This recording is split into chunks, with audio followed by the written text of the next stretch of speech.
Value of double integral 1/2 pi minus infinity to infinity and minus infinity to Y E raise to the power minus half with in bracket X square plus Y square D X D Y equals. तो यहाँ पर हमें एक double integral given है और उसको evaluate करना है और हमें बताना है कि उसके लिए कौन सा ऑप्शन यहाँ पर ट्रू होगा। तो सबसे पहले जब आप इस डबल इंटीग्रल की तरफ देखेंगे तो इसका जो आउटर इंटीग्रल है वो माइनस इन्फिनिटी टू इन्फिनिटी जा रहा है और यहाँ पर जो इनर इंटीग्रल है वो माइनस इन्फिनिटी टू वाई जा रहा है, वाई इन्वॉल्व है लिमिट में। तो यानी कि ये एक्स के लिए किया गया है, यानी कि लिमिट्स एक्स के लिए हैं और जो आउटर है वो वाई के लिए है। अब आप इसका जो इंटीग्रेंड फंक्शन है e raise to the power half with in bracket X square plus Y square, अगर मैं इसको सपोज करो सबसे पहले मैं x के रेस्पेक्ट में करता हूं तो ये हमें किस टाइप का फंक्शन मिला हुआ है, e raise to the power X square type का फंक्शन है। जि अगर मैं इसको एक्स स्क्वेयर को सब्सटीट्यूट करना चाहूँ, सपोज करिए X square equal to T मैं लेट कर लेता हूँ, तो इसका जो डेरिवेटिव है 2x यानी कि x आपका यहाँ इंटीग्रेंड फंक्शन में मौजूद नहीं है। तो x के रेस्पेक्ट में इसको करना इंटीग्रेट कॉम्प्लिकेटेड हो सकता है और सेम रीजन है आपका y के रेस्पेक्ट में करने के लिए भी। अब क्योंकि y का भी इंटीग्रेंड में वाई स्क्वेयर का भी यहाँ पर डिफ्रेंसिएशन जो है वो अवेलेबल नहीं है। तो अब हम ना तो x के रेस्पेक्ट में और y के रेस्पेक्ट में इजीली कर पा रहे हैं इसको, तो हम क्या करते हैं इसको पोलर कोऑर्डिनेट्स में इसको यूज कर लेते हैं। वहां पर पोलर कोऑर्डिनेट्स में जब भी आपको X square plus Y square दिखे तो इसको पोलर कोऑर्डिनेट्स में कन्वर्ट करना आसान होता है। तो X square plus Y square equal to R square इस तरह से करेंगे हम। तो यहाँ पर आप देखिए सबसे पहले हम लिमिट चेक करेंगे कि जो लिमिट्स हैं वो कहाँ से कहाँ तक जा रही हैं। तो ये है x की जो लिमिट है वो माइनस इन्फिनिटी से जा रहा है y तक। तो हम एक कोऑर्डिनेट सिस्टम ड्रॉ करते हैं। तो ये एक्स वाई है, तो x minus infinity to Y यानी कि x इक्वल टू वाई। तो एक line x equal to Y हमने ड्रॉ करी, ये हमारी लाइन हो गई। तो राइट से इस लाइन तक सारा कुछ आएगा। फिर उसने कहा है जो y की लिमिट है वो माइनस इन्फिनिटी टू इन्फिनिटी, तो ये वाली पूरी लाइन हो गया नीचे और ऊपर। तो अब आपका जो रीजन है वो मतलब डोमेन ऑफ रीजन आप समझ सकते हैं कि जो y इक्वल टू एक्स है इससे ऊपर का सारा, तो ये हो गया है। अब हमें इसको जब पोलर कोऑर्डिनेट्स में कन्वर्ट करेंगे तो ये क्या हो जाएगा 1/2 पाई और यहाँ पर r और थीटा जैकोबियन क्या होता है r dr डी थीटा, तो वो हम लेंगे ही लेंगे।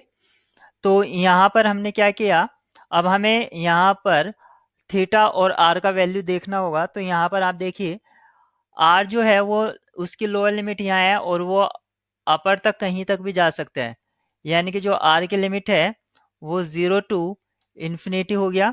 और जो थीटा है, थीटा कहाँ से कहाँ तक, यानी कि थीटा की जो लोअर वैल्यू है आप यहाँ से इसको यहाँ तक टर्न करा सकते हैं। तो इसका जो वैल्यू है यहाँ पर क्या है π/4 और यहाँ तक इसको कराया यानी कि एक स्ट्रेट लाइन तक, तो π/4 प्लस पाई इसमें आप ऐड कर दीजिए तो ये हो जाएगा 5π/4। तो यहाँ पर आएगा π/4 से 5π/4 और यहाँ पर था आपका a raise to the power minus, तो ये हो जाएगा X square plus Y square equal to R square हो जाएगा। और इसमें आपका माइनस हाफ और था तो ये आपका माइनस हाफ आ गया है और यहाँ पर जो जैकोबियन है वो यूज करेंगे आर डी थीटा। तो हमारा ये हो गया है। अब इसको हमें सिर्फ सॉल्व करना है। तो सबसे पहले मैं इसको थीटा के रेस्पेक्ट में करा देता हूँ या सपोज करो आर के ही रेस्पेक्ट में करा देता हूँ क्योंकि आर स्क्वेयर को मैं सब्सटीट्यूट कर सकता हूँ यहाँ पर इजीली। तो यहाँ पर मैंने लिया 1/2 R square equal to T.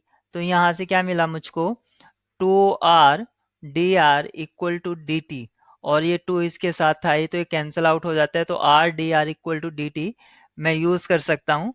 तो अब ये किस टाइप का हो गया, e raise to the power minus T, और ये इस टाइप का हो जाएगा। तो इसका इंटीग्रेशन क्या हो जाएगा, क्योंकि ये -1 जो है वो इसके डिफरेंशिएशन में आ जाएगा, वो सॉरी अपॉन में आ जाएगा।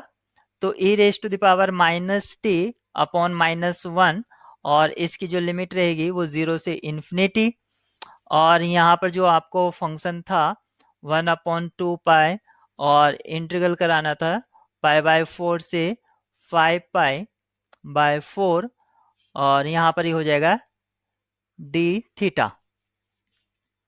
अब इसको सॉल्व करते हैं फर्दर। तो यहाँ पर अभी तक हमें इसको इतना मिला है।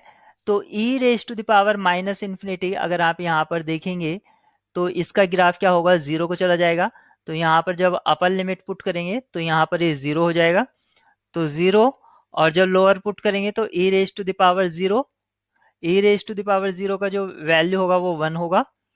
तो यहाँ पर 1 अपॉन -1, तो आप यहाँ पर देखेंगे +1 में कन्वर्ट हो गया है, और यानी कि +1 आप इसको लिखे या ना लिखें वो कोई फर्क नहीं पड़ता।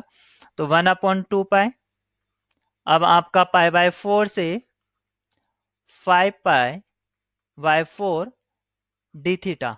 तो अब थीटा का हम इसमें इंटीग्रेट कर देते हैं इसको थीटा के रेस्पेक्ट में। तो थीटा के रेस्पेक्ट में जब करेंगे हम तो थीटा आ जाएगा, और फिर लोअर और अपर लिमिट का डिफरेंस कर दीजिए डायरेक्ट। तो 1/2 पाई, और डिफरेंस करा तो 5 पाई/4 माइनस पाई/4।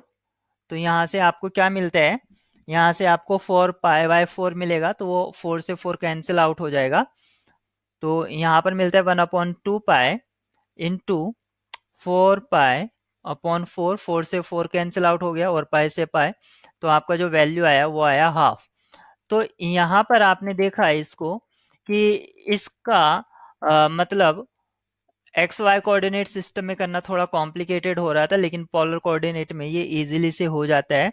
और इसके जो राइट आंसर की है वो ऑप्शन डी है, ऑप्शन डी, जिसका वैल्यू हाफ है।